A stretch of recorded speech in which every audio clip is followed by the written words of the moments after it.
Hello everyone, welcome back to my channel. आज हम MSc का एक और नया टॉपिक देखेंगे जिसका नाम है हिस्ट्री ऑफ क्लासिफिकेशन। ये एमएससी फर्स्ट सेम का फर्स्ट पेपर का सेकंड टॉपिक है जिसकी स्टडी हम करेंगे। इससे फर्स्ट वाला टॉपिक हम पढ़ चुके हैं जिसे आप मेरे यूट्यूब चैनल पर देख सकते हैं। अगर वीडियो आपको अच्छा लगे तो लाइक शेयर कमेंट ज़रूर कीजिएगा। Thank you so much. इसकी स्टडी करते हैं। सिनॉप्सिस, सबसे पहले हम इसकी सिनॉप्सिस देख लेते हैं। Introduction, history of classification, history of taxonomy, thought, यानी कुछ वैज्ञानिकों द्वारा जो टेक्सोनॉमी के लिए जो थॉट दिए गए हैं वो फर्स्ट पीरियड पढ़ेंगे। सेकंड, थर्ड, फोर्थ, फिफ्थ और सिक्स, इसमें 6 पीरियड होते हैं जिसकी एक एक करके हम स्टडी करेंगे। लास्ट में इसका कंक्लूजन एंड रेफरेंस। तो इसका इंट्रोडक्शन देखेंगे कि हम इंट्रोडक्शन में क्या लिखेंगे। टेक्सोनॉमी क्लासिफिकेशन का विज्ञान है। इसमें जीव की विभिन्न स्पीसीज का नामकरण किया जाता है। टेक्सोनॉमी एनिमल की साइंटिफिक स्टडी को ही पॉसिबल नहीं बनाता बल्कि एनिमल ग्रुप की हिस्ट्री, फाइलोजेनी, इवोल्यूशनरी के बारे में भी सुविधा देता है। क्लासिफिकेशन के द्वारा एनिमल के रिलेशनशिप एंड क्लोजनेस के आधार पर उन्हें ग्रुप में क्लासिफाइड किया गया है। टेक्सोनॉमी है वो क्लासिफिकेशन का विज्ञान है जिसमें क्या किया जाता है, जो जीव होते हैं उनकी स्पीसीज का नामकरण कर देते हैं। ओसेनॉमी एनिमल की जो टेक्सोनॉमी स्टडी करते हैं उससे क्या होता है, साइंटिफिक स्टडी ही पॉसिबल नहीं होती बल्कि एनिमल की जो हिस्ट्री होती है, उसका फिजियोलॉजी होता है, इवोल्यूशन होता है, उसके बारे में भी हमें सुझाव मिल जाते हैं। और क्लासिफिकेशन के द्वारा जो एनिमल होता है उन दोनों एनिमल के बीच का रिलेशन और वो कितना क्लोज है उसके बारे में हमें स्टडी हो जाती है। फिर है हिस्ट्री ऑफ क्लासिफिकेशन। सर्वप्रथम क्लासिफिकेशन का सिस्टम अरस्तु द्वारा किया गया था, यानी जो हिस्ट्री क्लासिफिकेशन है वो सबसे पहले सिस्टम जो चालू किया वो है अरस्तु ने किया था। उसके बाद 7th एंड 8th शताब्दी में कुछ बदलाव देखने को मिले जब बॉटनिस्ट एंड जूलॉजिस्ट अपने अपने मतों के आधार पर इवोल्यूशन के सुझाव देने लगे। यानी जो फिर सबसे पहले तो अरस्तु ने कर दिया, लेकिन उसके बाद जो 17 और 18 शताब्दी आई उसमें कुछ वैज्ञानिकों बॉटनिस्ट होते हैं और जो जूलॉजिस्ट है उन्होंने अपने अपने मतों के अनुसार इवोल्यूशन के आधार पर कुछ सुझाव देना स्टार्ट किए।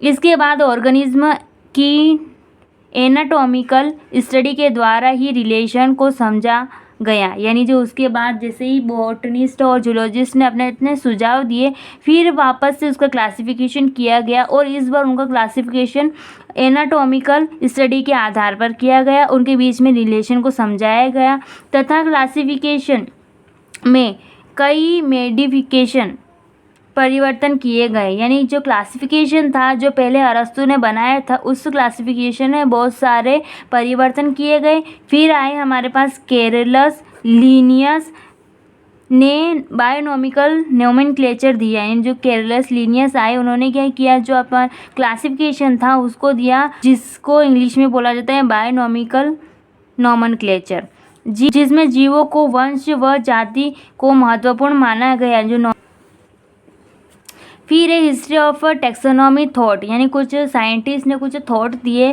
बायोसिस्टमेटिक को ज्ञात करने के लिए 6 पीरियड में डिवाइड किया गया है। यानी जो बायोसिस्टमेटिक की जो हिस्ट्री है, जो क्लासिफिकेशन की जो हिस्ट्री है उसको अपन ने 6 पार्ट में डिवाइड कर दिया। फर्स्ट पीरियड है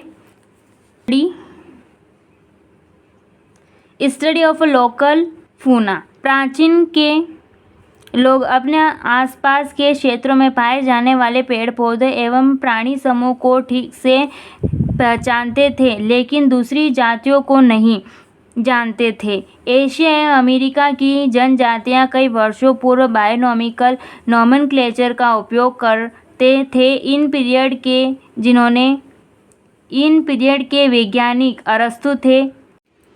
ये जो प्राचीन काल की जो जनजातियाँ होती थी वो लोग आसपास के क्षेत्र के जितने भी पेड़ पौधे या प्राणी पाए जाते हैं उन सब की स्टडी अच्छे से जानती थी, उनको अच्छे से जानती थी। लेकिन जो दूसरी जगह जो जातियाँ पाई जाती है उनके बारे में उनको कोई भी नॉलेज नहीं था। फिर एशिया जो अमेरिका की जो जनजातियाँ थी उन्होंने बायोनॉमिकल नोमेनक्लेचर का उपयोग करके उनके वहाँ जो जातियाँ पाई जाती है उस का यूज़ करके उनको नाम दिए। फिर इस पीरियड के जो वैज्ञानिक है उसे उनका नाम अरस्तु है। इस पीरियड के जो वैज्ञानिक है उनका नाम अरस्तु है। 384 और 322 BC जिन्होंने animals anatomical embryology, habit and ecology की स्टडी की गई, जिसके आधार पर इन्होंने जीवों के क्लासिफिकेशन को प्रस्तुत किया तथा उनके अनुसार एनिमल को उनके बॉडी पार्ट के आधार पर क्लासिफाइड किया गया है। इन जो अरस्तु है उन्होंने उनकी एनाटॉमिकल एम्ब्रियोलॉजी, हैबिट्स, इकोसिस्टम के द्वारा ही उनकी स्टडी करके उनको क्लासिफिकेशन किया गया और फिर उनके बॉडी पार्ट के आधार पर भी उनको क्लासिफाइड किया। फिर सेकेंड पीरियड आता है। सेकेंड पीरियड में कोरोलस लिनियस और उनके को वर्कर्स यानी उनके साथियाँ 12वीं शताब्दी में लिम्यूनियस और उनके सहभागियों ने सिस्टमेटिक की डिस्क्राइब किया तथा लिम्यूनियस ने प्लांट एंड एनिमल की कई स्पीसीज का द्विनामकरण अपनी पुस्तक सिस्टमा नेचुरल में प्रस्तुत किया गया था। लिनियस ने लगभग 1700 plant species and 4400 animal species को ज्ञात किया था। इस कारण उन्हें फादर ऑफ टैक्सोनॉमी के नाम से भी जाना जाता है। इस सिस्टम में उन्होंने कई कैटेगरीज जैसे वर्ग, ऑर्डर, जीनस, स्पीसीज का उपयोग किया गया था।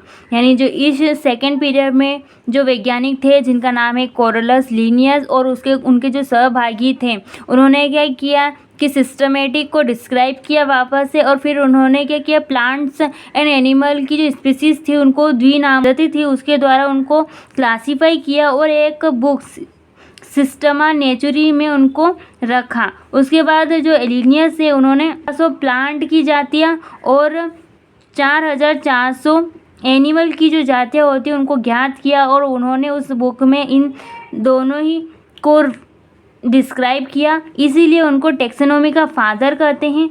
और इन्होंने सिस्टम यानी उन्होंने एक सिस्टम के द्वारा उनको कैटेगरी प्रदान की कि सबसे पहले वर्ग, ऑर्डर, जीनस और लास्ट में उनकी स्पीसीज का उपयोग किया था। इसी तरह से उन्होंने अपनी बुक में इनको रखा। फिर थर्ड पीरियड है जिसको एम्पारिकल अप्रोच यानी 1727-18 को वर्गीकरण के लक्षण के आधार पर बनाना उचित नहीं समझा। उनका मानना था कि किसी भी एनिमल के जीव लक्षणों का अवलोकन तथा तुलना होनी चाहिए। इस धारणा को संख्यात्मक टैक्सोन कहते हैं। यानी जो इस पीरियड में के जो वैज्ञानिक है वो मिकल एडिसन 1827 से 1806 के बीच में थे और उनका वर्गीकरण का मानना यह था कि लक्षणों के आधार पर एनिमल का क्लासिफिकेशन नहीं किया जाना चाहिए था। उन्होंने बोला है कि लक्षणों के आधार पर उनकी तुलना भी होनी चाहिए जिससे उनको पता चले कि दो एनिमल के बीच में क्या डिफरेंस है, जिसकी वजह से उनको अलग अलग क्लास में रखा जाता है। और इसी का अध्ययन यानी इसका जो आवरण होता है उसको बोलते हैं टैक्सोन। इसके बाद असमानता के आधार पर लेमार्क ने 1744-1829 टैक्सोनॉमी की अध्ययन को कंटिन्यू किया। फिर फोर्थ पीरियड आया। फोर्थ पीरियड है डार्विन फाइलोजेनी। डार्विन के आधार पर सभी जातियों के पूर्वज एक ही थे। यानी डार्विन बोलते हैं कि जो सारे जानवर हैं उनके जो पूर्वज है वो एक ही हैं तथा उन्होंने प्राकृतिक सिलेक्शन को इवोल्यूशन का आधार माना। यानी उन्होंने स्टडी की जब उन्होंने क्या माना कि जो उनका जो प्राकृतिक सिलेक्शन होता है उस इवोल्यूशन को आधार माना। डार्विन ने 1859 में origin of species natural selection नामक बुक प्रकाशित किया। यानी जो डार्विन थे उन्होंने origin of species natural selection इस टाइप की बुकों को प्रकाशित किया जो लेमार्क एंड क्यूवियर को सपोर्ट करती थी। यानी जो ये डार्विन थे इन्होंने लेमार्क और क्यूवियर को सपोर्ट करते हुए इनकी ये पुस्तकें प्रकाशित की। डार्विन ने एनिमल के डिस्क्रिप्शन एंड डिस्ट्रीब्यूशन को उनमें उत्पन्न वेरिएशन, स्ट्रक्चर एंड डेवलपमेंट होते हुए अडेप्टेशन आदि पहलुओं की स्टडी की। यानी जो डार्विन है उन्होंने जब एनिमल्स का डिस्क्रिप्शन या उन्हें डिस्ट्रीब्यूट किया तब उनमें उत्पन्न वाले वेरिएशन यानी विभिन्नता, स्ट्रक्चर और डेवलपमेंट के साथ साथ उसमें अडेप्टेशन के पहलुओं को भी स्टडी करके उनके अनुसार वातावरण में बदलाव होने के कारण एनिमल के लगातार वेरिएशन पैदा हुए, जिनसे कई जातियों का निर्माण हुआ। यानी जब उन्होंने स्टडी की तो उन्होंने देखा कि जैसे जैसे वातावरण में बदलाव होता जाता है, एनिमल के में भी बदलाव होता है, जिससे एक नई नई जातियों का निर्माण होता है। Fifth period population statics.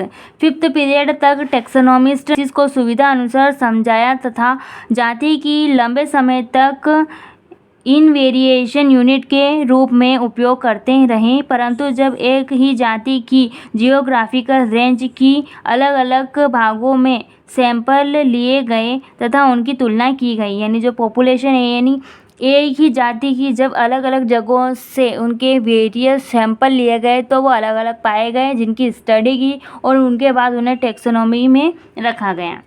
फिर सिक्स पीरियड है, तो इस पीरियड में लिविंग ऑर्गेनिज्म के कई प्रकार जैसे morphological, behaviour, sound, ecology, genetic, physiology, graphy, geography and biochemical की स्टडी कर टैक्सोनॉमी को विस्तृत की रूप में समानता और असमानता के आधार पर क्लासिफाइड करके टैक्सोनॉमी के नए वर्गीकरण को प्रस्तुत किया गया था।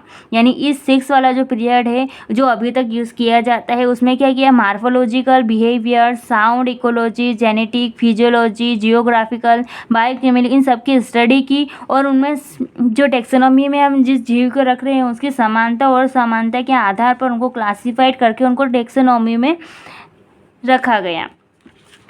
फिर लास्ट है इसका कंक्लूजन। प्रकृति में पाए जाने वाले विभिन्न जीवों को खोजना, नाम देना तथा इनके गुणों एवं आदतों का पता लगाना और समूहों को बांटा गया है। इस आधार पर अध्ययन किया गया है, जिसके अंतर्गत जीवों की डिफरेंट जाति का नामकरण किया जाता है। यानी जब किसी जीव को इन सब गुणों के आधार पर उनको किसी टैक्सोनॉमी में देखते हैं तो उनका नामकरण अलग किया जाता है। टैक्सोनॉमी जो वर्ड है वो 1833 में AP कैंडल ने दिया था, जिन्होंने बताया कि टैक्सोनॉमी के द्वारा हम केवल एनिमल की वैज्ञानिक अध्ययन ही नहीं बल्कि एनिमल समूह की इवोल्यूशनरी हिस्ट्री के बारे में भी अध्ययन करते हैं। फिर लास्ट है इसका रेफरेंस है theory practice taxonomy by VC Kapoor. Thank you everyone. आज का वीडियो आपको कैसे लगा कमेंट में ज़रूर बताएं और ऐसे वीडियो के लिए इस चैनल को सब्सक्राइब कर लें। Thank you so much.